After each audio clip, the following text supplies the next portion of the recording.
នេះគឺជាកំណាព្យបទពាក្យ7សូត្របែបទំនួញមានចំណងជើងថាអបាយមុខ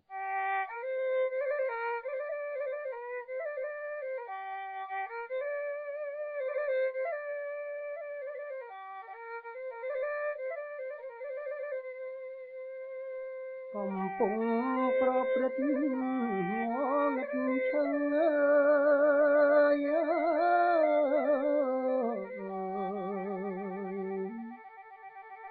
លុះដល់រំពឹងឃើញញឹកញយ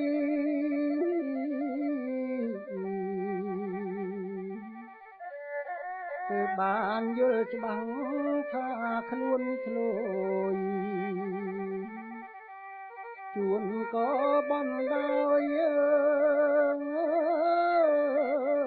ដេញជើងទៀតដេញជើងត្រាកែឃើញលិចលង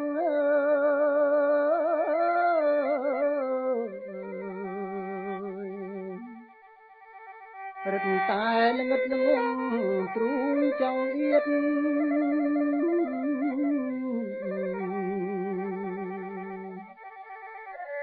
អ្នកខ្លាំងម្លឹងហើ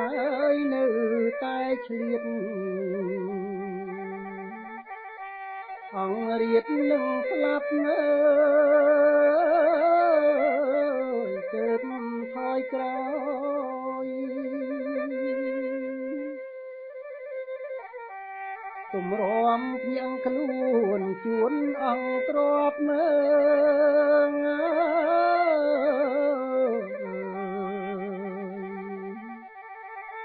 ជួនកាលធ្លាក់ជាប់ដល់រូបខ្សោយ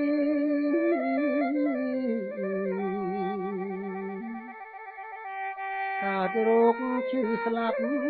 ចាប់បំដោយគួរឲ្យព្រឺខ្លាចអបាយមុខ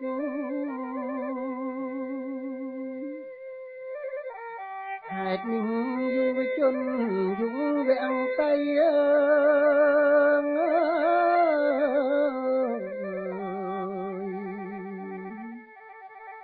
នាងអ្នកប្រុសស្រីគួរខ្លាចទុក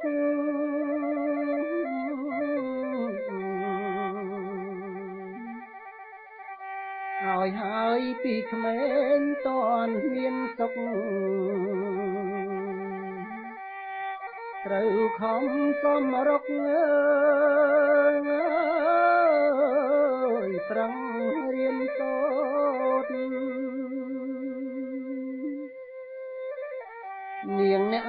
ចូលរៀនកុំធុញទ្រាន់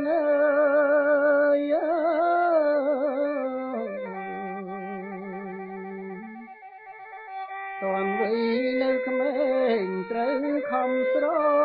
ត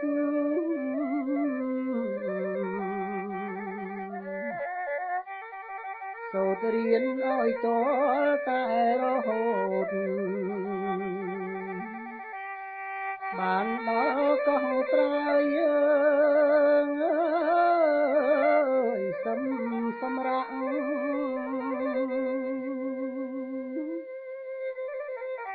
វិជ្ជាទ្របដល់ចំបង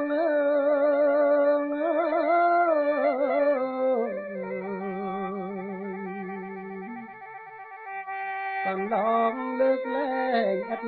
ទ្របសាំង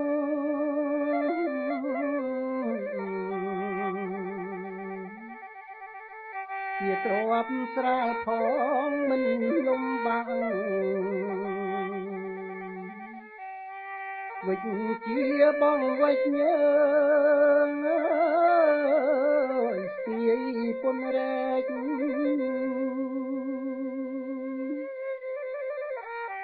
ទៅមកយកជាប់ទៅជាមួយ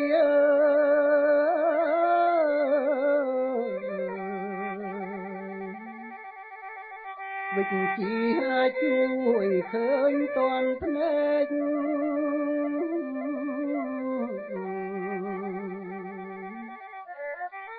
ចង់ បានអ្វីអ្វីវិជ្ជាស្រែកហើយទ្របផ្លែកផ្លែកអើយឲ្យចូលមក